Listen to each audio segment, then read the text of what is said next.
환영합니다. 오늘 우리가 아주 깊이 있게 파헤쳐볼 흥미로운 자료가 하나 있는데요. 네. 이게 진짜 비즈니스의 어떤 냉혹한 현실, 그리고 우리가 무언가를 평가할 때 얼마나 자주 그 착각에 빠지는지를 되게 날카롭게 꼬집어내는 이야기입니다. 아, 저도 그 자료 미리 봤는데 약간 명치 맞은 느낌이었어요. 그렇죠. 바로 1화, 줄 서는 가게가 망한다 라는 텍스트 발췌본인데요. 제목부터가 일단 굉장히 직관적이잖아요. 우리가 평소에 가지고 있던 그 장사에 대한 상식을 좀 정면으로 뒤엎는 느낌이랄까요? 맞습니다. 사실 보통 사람들은 식당 앞에 손님들이 막 길게 줄 서 있는 풍경을 딱 보면 즉각적으로 어떤 생각을 하냐면 저 집 진짜 대박 났구나. 현금이 쉴 새 없이 돌겠구나. 네네. 시각적인 정보가 주는 그 압도적인 느낌이 있거든요. 그런데 오늘 우리가 분석할 이 텍스트는 그 되게 당연해 보이는 명제가 얼마나 위험한 착시 현상일 수 있는지 아주 구체적인 데이터를 통해서 증명해내고 있죠. 맞아요. 아마 우리 청취자님들쯤 되시면 기본적으로 비즈니스에서 그 매출이랑 순이익은 다르다, 이런 개념은 이미 잘 알고 계실 거예요. 당연하죠. 그건 기본이니까요. 근데 막상 진짜 내 눈앞에 막 어마어마한 대기줄이 서 있고 매일같이 포스기에 현금이 찍히는 상황이라면, 과연 냉정해질 수 있을까요? 그러니까요. 그 화려한 트래픽 앞에서 차가운 숫자들을 이성적으로 분리해서 볼 수 있느냐, 이게 진짜 어려운 거거든요. 그래서 오늘 우리가 이 사례를 진짜 낱낱이 뜯어보려는 겁니다. 네, 아주 중요한 미션이네요. 오늘의 탐구 미션 명확합니다. 겉보기에는 그야말로 막 대박이 난 것 같은 식당이 왜 실제로는 서서히 망해가는 중인지 그 숨겨진 어떤 구조적 결함을 파헤쳐보는 거고요. 청취자님, 지금부터 저희랑 같이 토요일 오후 5시에 어느 낡은 시장 입구로 한번 들어가 보시죠. 머릿속으로 한번 싹 그려보시죠. 주말 오후 특유의 막 활기가 넘치는 시장 어귀예요. 가게 앞에서는 벌써 그 펄펄 끓는 가마솥에서 김이 모락모락 피어오르고 있고, 아, 상상만 해도 배고프네요. 그쵸.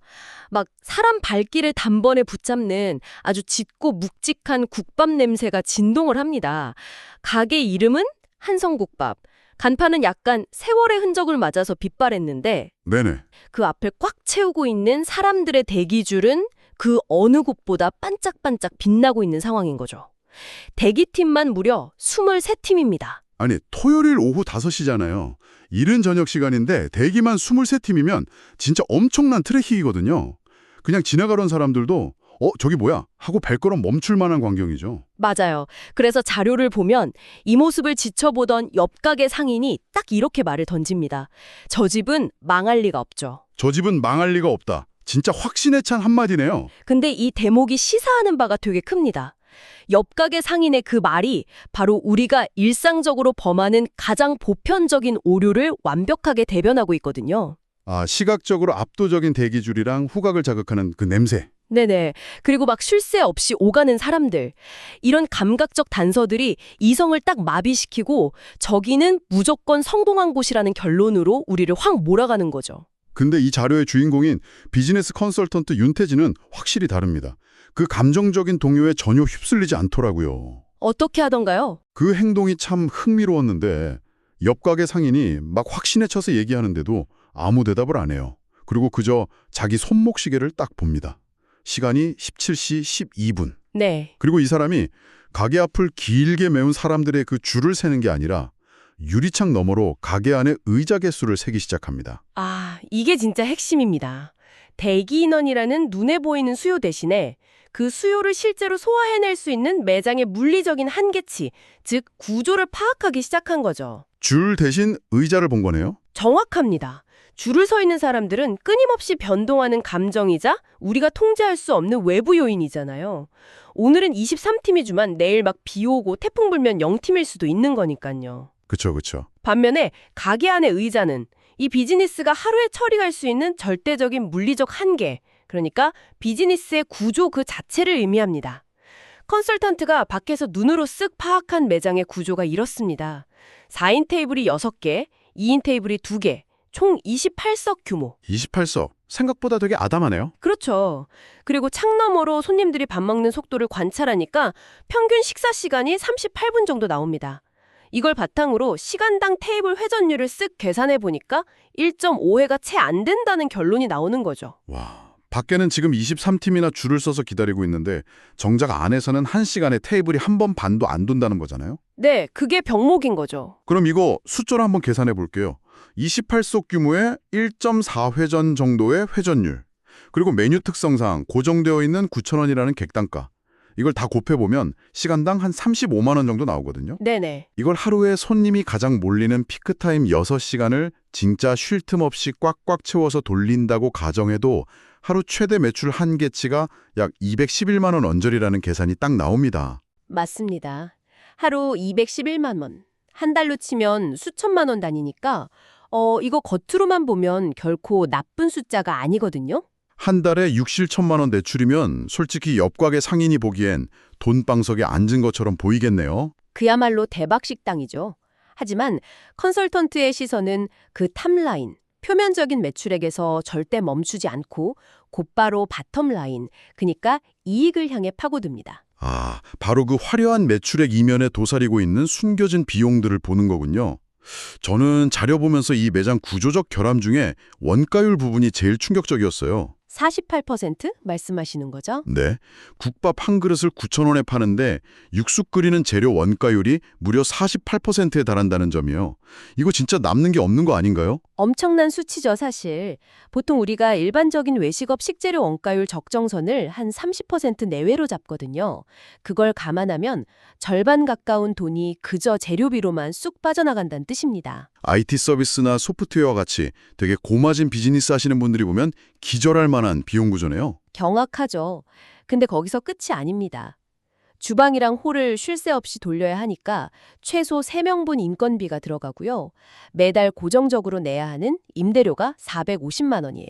와, 거기다 막 카드 수수료 떼야지, 재료 준비하면서 매일같이 버려지는 식자재 폐기 손실 비용도 무시 못하잖아요. 맞아요. 그리고 더 치명적인 게 뭔지 아십니까? 피피크 시간대요. 정확합니다. 하루 24시간 중에 피크타임 6시간을 제외한 나머지 텅 빈 공백 시간들 있잖아요. 그 시간 동안에도 인건비랑 임대료는 똑같이 새어나가고 있다는 사실입니다. 아, 결국 그 211만 원이라는 화려한 매출은 이 거대한 비용 구조를 통과하고 나면 거의 흔적도 없이 증발해버리는 거네요. 그렇기 때문에 줄 서는 가게의 화려함은 참 역설적이게도 그 밑빠진 독을 완벽하게 가려주는 아주 좋은 가림막 역할을 하고 있었던 겁니다. 눈이 멀어버린 거네요. 매출의 크기에 취해서 정작 이익이 없다는 걸 못 보는 현상? 이게 진짜 비즈니스 현장에서 수많은 사람들이 그 숫자의 착시 현상에 얼마나 쉽게 속고 있는지를 보여주는 완벽한 예시죠. 근데 전문가님, 여기서 약간 비판적인 시각으로 한번 질문을 던져보고 싶어요. 우리 청취자님들 중에는 마케팅이나 기획 쪽 일하시는 분들도 되게 많으시거든요. 네, 충분히 다른 시각이 있을 수 있죠. 그분들 시각에서는 아니 그래도 저렇게 23팀이나 자발적으로 줄을 서는 거면 엄청난 트래픽이고 진짜 가치 있는 자산인데 저걸 기반으로 밀키트 사업을 하거나 프랜차이즈화를 해서 피벗하면 무조건 되는 거 아닐까? 이렇게 생각하실 수도 있단 말이죠. 아주 예리하고 훌륭한 포인트입니다. 맞아요. 현대 비즈니스에서 고객의 관심이나 트래픽은 그 자체로 막대한 가치를 지니는 게 사실입니다. 그쵸. 만약에 이 가게가 기초적인 현금 흐름의 방어선이 좀 탄탄하게 구축된 상태였다면 충분히 시도해볼 만한 전략이에요. 그런데 문제는 이 매장의 근본적인 비용 구조가 이미 와르르 무너져 있다는 데 있습니다. 아까 말한 그 원가율 48%요? 네, 원가율 48%의 피크타임 의존도가 절대적인 이 상황에서 섣불리 막 밀키트 공장 계약하고 매장 확장하고 이러면 어떻게 될까요? 이익이 아니라 적자의 규모만 레버리지가 돼서 기하급수적으로 커져버립니다. 와, 뼈대가 완전 부실한 건물 위에다가 무리해서 막 층수 올리다가 한 번에 폭삭 주저앉는 거랑 똑같네요. 정확한 비유입니다. 그렇다면 그 부실한 뼈대의 실체를 주방 안쪽 상황을 통해서 조금 더 깊이 들여다볼게요. 땀에 완전 흠뻑 젖은 중년의 사장님이 주방에서 고개를 딱 듭니다. 그리고 컨설턴트한테 되게 방어적으로 이렇게 말해요. 보세요. 줄이 이렇게 섭니다. 요즘 다들 장사 안 된다고 난리지만 저는 그래도 꿋꿋하게 버티고 있어요. 여기서 사장님의 심리가 되게 뚜렷하게 느껴지죠. 네. 본인이 매일 그 뜨거운 불 앞에서 땀 흘리는 육체적인 피로감 있잖아요. 그걸 비즈니스의 성공적인 운영이랑 아래 동일시하고 있는 것 같아요. 인간이라면 누구나 진짜 빠지기 쉬운 심리적 함정입니다. 나는 매일 막 12시간씩 뼈 빠지게 일하고 있고 실제로 문 밖에 사람들이 쫙 나열해 있으니까 나는 잘하고 있다라고 스스로를 위하는 거예요. 근데 현실은 냉정하잖아요. 비즈니스의 수학은 그런 인간적인 감정이나 땀방울의 무게를 알아주지 않는다는 거. 그래서 컨설턴트가 아주 건조하게 포스 데이터를 요구합니다. 그리고 그 포스기에 찍힌 매출 그래프가 사장님의 그 막연한 자부심을 완전히 산산조각 내버리죠. 데이터가 어땠길래요? 토요일 매출은 산처럼 아주 높이 솟아 있는데 월요일 매출은 바닥처럼 깊게 푹 꺼져 있는 겁니다. 정확한 수치로 확인해 보니까 월요일 매출이 토요일에 고작 23%에 불과했던 거예요. 23%요? 와, 이건 타격이 큰데요. 사장님은 되게 당황했겠어요. 피크타임에 과도하게 의존하는 비즈니스 모델이 얼마나 뼈대 없이 취약한지 바로 드러납니다. 주말에 아무리 쉴 새 없이 손님 받아서 막 높은 매출 찍어도 월요일에 그 텅 빈 홀이 가져오는 적자를 완벽하게 상쇄할 수는 없거든요. 고정비 때문이군요. 네. 왜냐하면 월요일에도 임대료는 똑같이 450만 원 나눠서 나가야 되고요. 직원들 월급 깎이는 거 아니고요. 오히려 상해가는 식자재 폐기율은 장사가 안 될 때 더 높아지니까요. 결국 비즈니스의 전체적인 현금 흐름은 가장 화려했던 토요일 피크타임의 숫자가 아니라 지루하고 평범한 일주일의 평균치로 수렴하게 된다는 뜻이군요. 맞습니다. 평균으로의 회귀죠. 토요일의 대박이 월요일의 끔찍한 출혈을 막아줄 수 없다. 근데 전문가님, 이거 가만히 들어보니까 비단 식당 운영에만 국한되는 예의가 아닌 것 같아요. 당장 우리들이 일하는 방식이랑 너무 똑같이 닮아 있거든요. 아, 청취자님들 일상 업무랑 연결해보면 진짜 소름 돋죠. 일종의 크런치 모드나 번아웃 사이클이랑 구조가 완전 똑같습니다. 맞아요. 프로젝트 마감 앞두고 며칠 막 밤새워서 엄청난 퍼포먼스 냈다고 쳐볼게요. 마치 이 식당에 토요일에 엄청난 폭발적인 매출처럼요. 네네. 근데 그 무리한 일정의 후폭풍으로 며칠 내내 번아웃에 빠져서 되게 일상적인 이메일 회신이나 기본 업무조차 못 쳐내고 뻗어 있다면 어떻게 될까요? 결국 그 사람의 장기적인 생산성이나 평가는 극단적인 그 피크에 맞춰지는 게 아니라 바닥을 기고 있는 평일의 상태랑 합산된 평균으로 뚝 떨어지게 되는 겁니다. 꾸준히 유지할 수 있는 건강한 구조 없이 일시적인 에너지만 막 쥐어짜내서 만든 피크는 결국 나의 지속성을 갉아먹는 독이 된다는 거네요. 정확합니다. 다시 식당 사례로 돌아가 볼까요? 이 피크 의존 구조가 가진 진짜 치명적인 문제가 하나 더 있습니다. 또 있어요? 네, 바로 눈에 보이지 않는 기회 손실과 고객 이탈을 만들어낸다는 겁니다. 감당할 수 없을 정도로 특정 시간에만 수요가 확 몰려몰면 무조건 병목 현상이 발생하거든요. 아, 병목. 비즈니스 숨통을 조이는 제일 무서운 적이죠. 자료 후반부에 이 문제가 아주 생생한 사건으로 딱 터져 나오더라고요. 저녁 8시 40분. 아직 한창 영업해야 할 시간인데 제일 핵심 자원인 육수가 바닥나 버립니다. 최악의 상황이 터진 거죠. 그래서 밖에서 하염없이 냄새 맡으며 기다리던 대기 7팀이 결국 국밥 한 그릇 구경도 못하고 발길을 돌려야 했어요. 게다가 앞서서 대기 시간이 너무 길어지니까 짜증내면서 아직 멀었어요? 묻다가 스스로 이탈해버린 고객도 이미 2팀이나 있었습니다. 총 9팀의 고객이 허공으로 그냥 날아간 셈인데 이 상황에서 사장님의 변명이 참 씁쓸합니다. 더 끓이면 남아요. 버리는 게 더 아깝죠. 이렇게 말하거든요. 버리는 게 아깝다. 이 한마디에 이 가게가 성장의 천장을 스스로 꽉 닫아버린 이유가 너무 명확하게 드러나는 것 같아요. 여기서 우리가 꼭 짚고 넘어가야 할 아주 중요한 개념이 나옵니다. 바로 회전율은 감정이 아니라 구조가 결정한다는 사실입니다. 구조가 결정한다. 네. 하루 매출의 상한선을 결정짓는 공식은 사실 되게 단순하거든요. 객단가 곱하기 회전율 곱하기 운영시간입니다. 이 한 선곡법 매장은 9,000원이라는 객단가가 픽스되어 있으니까 매출을 늘리려면 남은 건 회전율을 높이거나 운영시간을 늘리는 수밖에 없었네요. 그렇습니다. 하지만 사장님이 남는 육수를 버릴까 봐 두려워하는 그 감정적인 결정 있잖아요. 그 결정 때문에 추가적인 육수 생산을 딱 멈추는 순간 비즈니스의 운영시간과 회전율은 그대로 셧다운되어 버립니다. 공식의 세 가지 변수가 완전히 꽉 막혀버렸네요. 이렇게 한계선이 그어지는 순간 가게 밖에 막 100팀이 줄을 서든 1000팀이 줄을 서든 이건 아무런 의미가 없어지는 거예요. 정해진 그릇 크기 이상으로 쏟아지는 비는 그냥 밖으로 다 흘러 넘쳐버리는 거랑 똑같은 이치입니다. 두려움이라는 감정이 스스로 병목을 만들고 그 병목이 가게의 잠재력을 완전히 짓눌러버렸다. 이쯤 되니까 처음에 컨설턴트가 줄 서 있는 사람들 안 보고 매장 안에 의자 개수 세고 시간 체크했던 이유가 진짜 완벽하게 이해가 됩니다. 네, 처음부터 그 구조적 한계를 꿰뚫어 본 거죠. 근데 전문가님, 이 자료의 하이라이트는 사실 따로 있잖아요. 아주 차갑고 결정적인 데이터가 하나가 딱 쐐기를 박지 않습니까? 맞아요. 컨설턴트가 밖에서 상황을 파악하고 있을 때 휴대폰으로 전송된 알림 메시지죠. 여기서 이 컨설턴트 윤태진이 활용하는 되게 흥미로운 도구가 등장합니다. 베타라는 시스템이죠. 네. 상권의 현금 흐름 데이터랑 매장 운영 지표들을 싹 다 종합해서 비즈니스의 폐업 위험도를 예측하는 베타라는 자체 AI 분석 시스템이에요. 이 시스템이 뱉어낸 메시지 내용이 아주 짧고 서널합니다. 예측, 8개월 내 현금 흐름 위험 확률 72%. 8개월 내 현금 흐름 위험 확률 72%.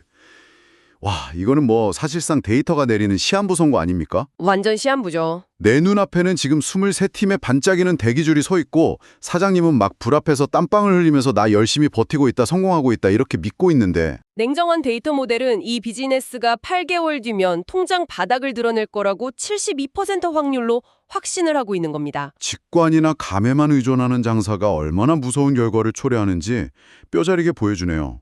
토요일에 거대한 매출 삼봉우리에 취해서 월요일에 깊은 적자 계곡을 못 보고 48%라는 비정상적인 원가율이랑 밖에서 또 나가는 고객들의 불만을 그냥 방치한다면 그 끝은 이미 수학적으로 예정되어 있다는 뜻이거든요. 비즈니스는 결국 현금이 돌아야 숨을 쉬는 유기체인데 지금 이 가게는 겉으로만 되게 숨가쁘게 쉬고 있을 뿐이지 실제 몸 안의 피, 그러니까 현금은 제대로 돌지 않는 상태였던 거네요. 아주 적절한 비유입니다.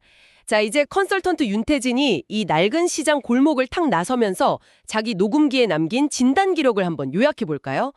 그는 5가지 뼈아픈 키워드를 남깁니다. 네네. 회전율 낮음, 객단가 고정, 피크 의존 구조, 원가율 과다, 대기 이탈률 발생, 그리고 잠시 멈췄다가 아주 묵직한 한 문장을 딱 덧붙입니다. 이 가게는 손님이 많다. 하지만 구조는 비어 있다. 와, 이 가게는 손님이 많다. 하지만 구조는 비어있다. 이 문장 하나가 현재의 모순된 상황을 진짜 너무 완벽하게 꿰뚫는 것 같아요. 겉으로는 막 쉴 새 없이 바쁘게 돌아가고 사람도 왁자지껄려 하지만 그 거대한 트래픽을 감당해서 실제 이익으로 치환해내야 할 수익 모델이나 비용 통제 같은 뼈대는 속빈 강정처럼 텅 비어있다는 뜻이니까요. 그리고 윤태재는 깜빡이는 그 간판 불빛 아래에서 아주 본질적인 질문을 하나 던지죠. 매출이 많으면 정말 돈을 버는 걸까? 참 묵직한 질문입니다. 오늘 우리가 이 깊이 있는 분석을 통해 도달한 종착지도 결국 이 질문의 의미를 되새겨보는 건데요. 청취자님, 저희가 이 컨설턴트의 마지막 질문을 우리들의 일상이나 커리어 영역으로 한번 쫙 끌어와 보고 싶습니다. 아, 되게 중요한 포인트네요. 혹시 우리들의 삶 속에서도 겉보기에만 화려한 이런 착시 현상에 속고 있지는 않으신가요? 매일매일 내 캘린더 일정표는 막 쉴 새 없이 꽉 차 있고 남들이 보기에는 와, 저 사람 진짜 바쁘고 열정적으로 산다 이렇게 생각하겠지만 실제로 내 삶에 남는 이익, 그러니까 진짜 의미 있는 성장이나 성취의 구조는 텅 비어있는 건 아닌지 점검해 봐야 한다는 거군요. 맞아요.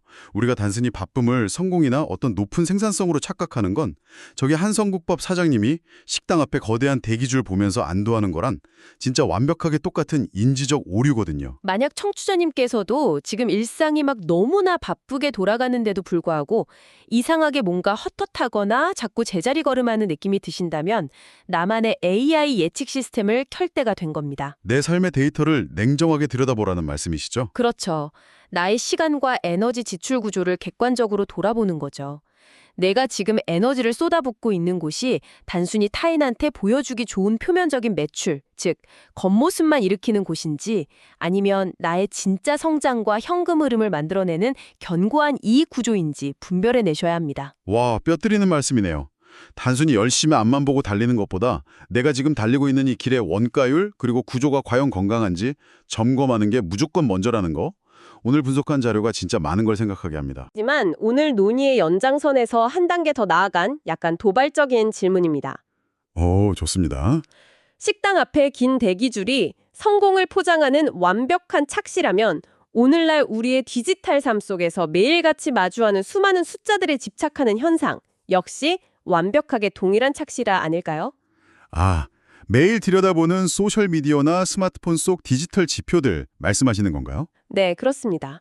막 인스타그램에 올린 게시물 밑에 찍히는 좋아요 개수, 내 계정의 화려한 팔로워 수, 혹은 내가 얼마나 중요하고 바쁜 사람인지 남들한테 증명하려고 소셜미디어에 빽빽하게 인증하는 수많은 일정들. 허용 지표들이라고 하죠, 보통. 맞아요. 우리는 과연 이런 허영 지표들을 통해서 나의 본질적인 가치, 즉 진짜 현금 흐름을 벌어들이고 있는 걸까요? 아니면 단지 남들한테 내가 꽤 잘 나가고 있다는 걸 보여주기 위해서 실제로는 나한테 이익도 안 남는 가상의 대기줄을 늘리는 데만 급급한 걸까요? 와, 이 비유는 진짜 전곡을 찌르네요. 식당 앞에 23팀의 대기줄이 결국 다 흩어져 버릴 껍데기였던 것처럼 우리가 매일같이 일희일비하면서 확인하는 그 화려한 숫자들도 결국 내 삶의 텅 빈 구조를 가려주는 아주 매혹적인 착시 현상일 수 있다. 맞습니다. 정 주장님, 오늘 저희가 마지막에 던져드린 이 질문에 대한 답은 여러분의 일상 속에서 스스로 한번 깊게 찾아보시길 바랍니다. 눈앞에 화려하게 아른거리는 그 현상에 속지 마시고요. 그 이면에서 비즈니스와 삶을 실제로 굳건하게 지탱하는 구조를 읽어내는 그 날카로운 통찰력을 얻으셨기를 바랍니다. 오늘 이 시간이 청취자님들께 조금이나마 도움이 되셨으면 좋겠네요. 네, 저도 오늘 깊이 있는 대화 참 좋았습니다. 다음 시간에도 여러분의 지적 호기심을 아주 짜릿하게 채워줄 새롭고 깊이 있는 흥미로운 자료를 들고 저희는 다시 찾아오겠습니다. 끝까지 귀 기울여 주셔서 감사합니다.